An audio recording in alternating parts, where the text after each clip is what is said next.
jobs. And so, because our minds have this tendency to associate, it can make it difficult to accept the loss. So a lot of times what people would have to do, and they also would find difficult to do, because a lot of times people get into trading because they want to impress their friends or their family to become a trader. But then what they might have to do is that when they graduate from paper trading, they might just, the amount of risk tolerance they have might only be just 10 shares, and risking $1 on those 10 shares. And you think, well, what's the point of that? Well, the point of that is that, when you can trade those 10 shares flawlessly based on whatever your methodology says, and do it without any fear or... Because you were able to make those trades in the paper. I mean, you made those trades in the paper. Then you can go to 20 shares and see how that feels. Then you go to 30 and gradually work your way up. And people are willing to gradually work their way up. This is a concept that we've never even talked about. I've never actually heard it put this way, Mark. I have to be honest with you, where you look at your paper trading account as kind of almost your goal, if you will. Almost like this is where I could be if I was trading from a carefree state of mind. Absolutely. It's perfect. This is where I could be if I had that carefree state of mind. If I had the mental skills that allowed me to do exactly what I need to do without reservation, without hesitation, without fear. That's the way that we can, and that's, and that's basically what we're getting at. How do we use the methodology that we have and the capability and the potential of that methodology to its maximum? You need the mental skills to do it. You made reference before both at Wise Fest and earlier we talked about some events of pain in your life, and a lot of our traders right now feeling some pain with what's been happening in the markets the past couple of weeks. Mark, is there does a person have to experience this, a total drawdown in their account, a total loss in their account where their account's almost wiped out or is totally wiped out for them to make that change in their mind? I mean, does that have to happen? Does it have to be traumatic like that for them to realize, oh, I've got to change something? And I'm saying this, and obviously it can't be done without that, but have you found that predominantly out there, in the people you've taught over the years, have people had to experience a high level of trauma before they can actually make the change? Or can someone just in the normal course of every day with a little bit of dedication actually? And I'm not trying to be rhetorical here. I really want a serious answer, because there's people out there right now that I'm sure are thinking the same thing. Do I have to lose my whole account? Does this have to happen for me to make a change? You're in pain right now, aren't you? Yeah. I'm good. I've been out in the market already. Yeah, well, you mean like the gutter principle? Yeah. Is that what you're referring to? Oh, explain the gutter principle. The gutter principle. In other words, how much in the gutter do you have to be before you're willing to say, I'll do anything? As a matter of fact, to get this kind of bring something up, is that when I was actively coaching, my coaching clientele basically fell into two broad categories. One was with traders who were already successful, who were already consistent, and what they wanted were, they wanted fine-tuning. Okay, they wanted creative ways of fine-tuning themselves so that they could actually increase the amount of money that they make over a year or whatever. And then you had the other group was they're literally in the emotional gutter. Okay, they're so exasperated, they're so frustrated because of the potential that it's so obvious what the potential is, and yet there seems to be these invisible barriers that keep them from getting into that potential. That they come to me saying, I'll do anything. And that's, now everyone has different tolerances of pain before they get to the point where they say, I'll do anything, and mean it, and be sincere, and mean it. That's the whole thing. They gotta mean it.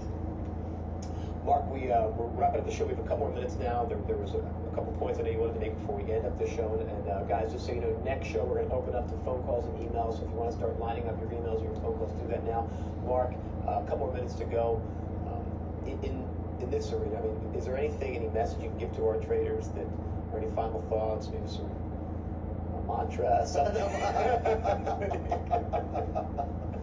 No, just basically just to kind of sum up what we've been talking about, that if consistent results are your objective, then you're going to have to learn how to think like a professional trader, because that's what they do. They make consistent results. That's why they're pros. That's why people give them their money to manage. That's why they have jobs where they actually trade for a living, because if they didn't make consistent results, they wouldn't keep their jobs.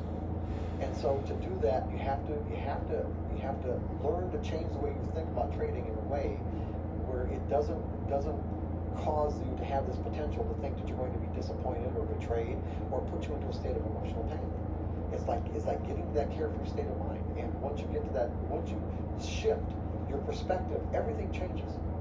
It's not about being right or wrong.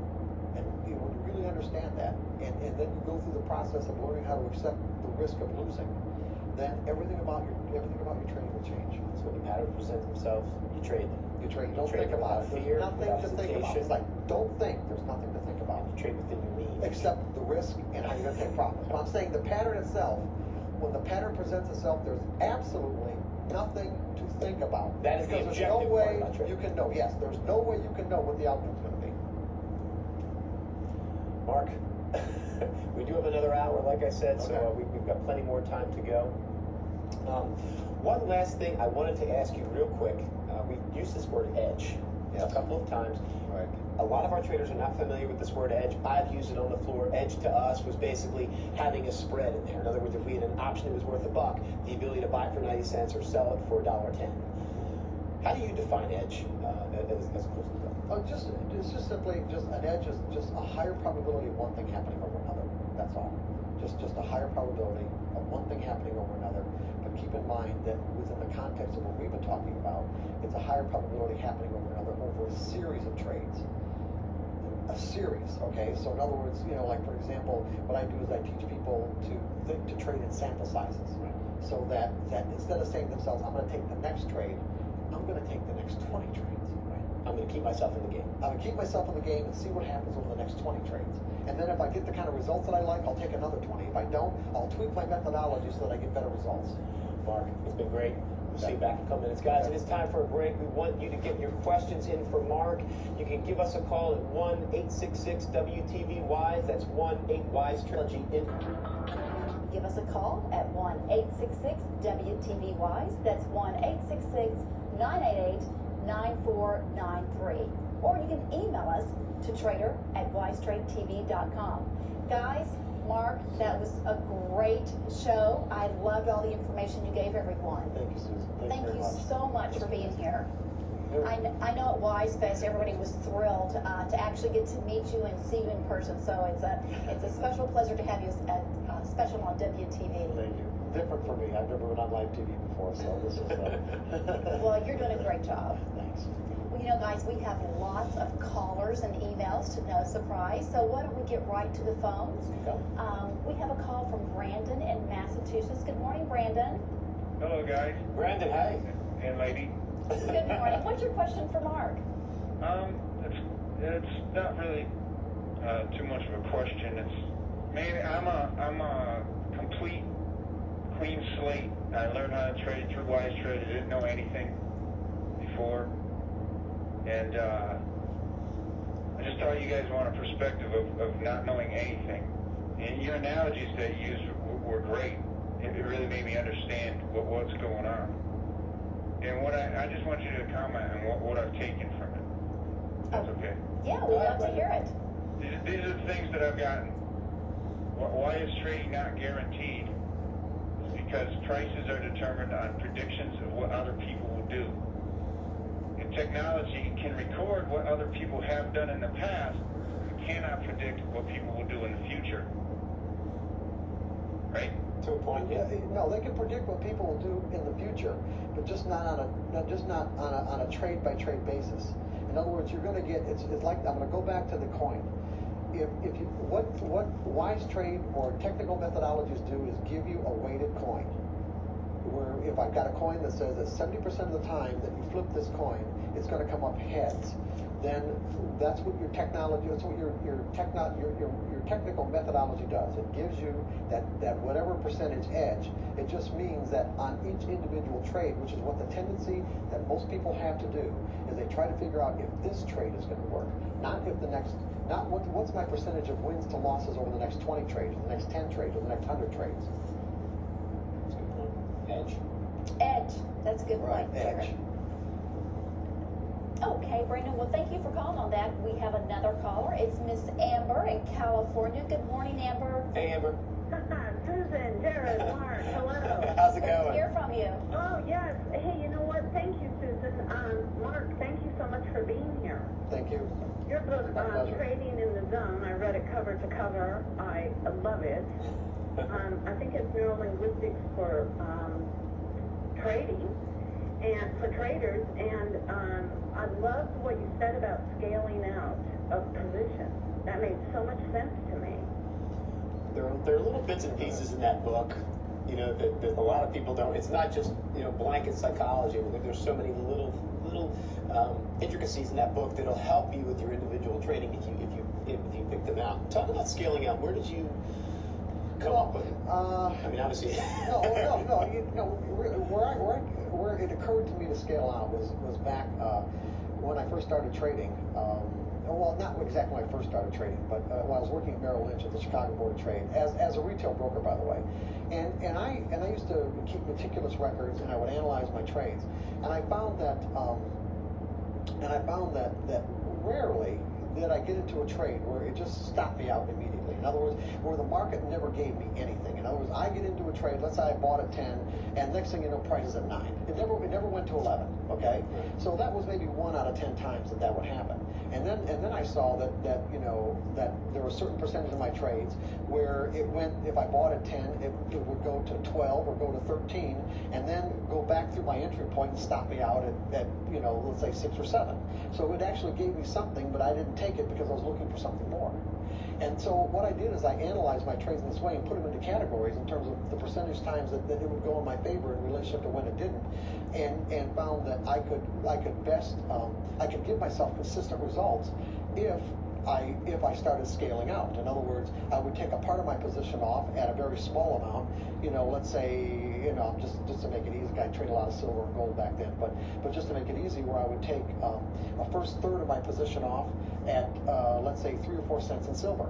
And what that would do is that would not only make me a winner from a psychological perspective. If you really want to look at this, you know, psychologically, what you want to do is you want to create a belief.